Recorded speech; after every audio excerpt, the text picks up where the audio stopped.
actors a countdown. Ready? 3, 2, 1, action.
What did we just watch?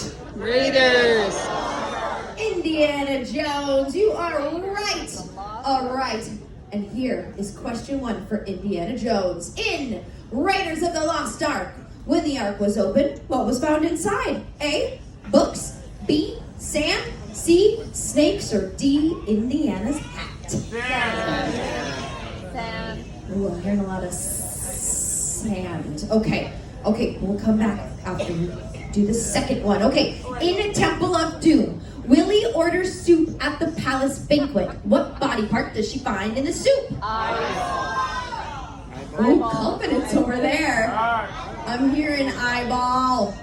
Okay, we'll check the answers. Okay, as for what was found inside the ark, it was sand. You're right. Well done, well done. Okay, and what body part was found in the soup? Ew, it was an eyeball.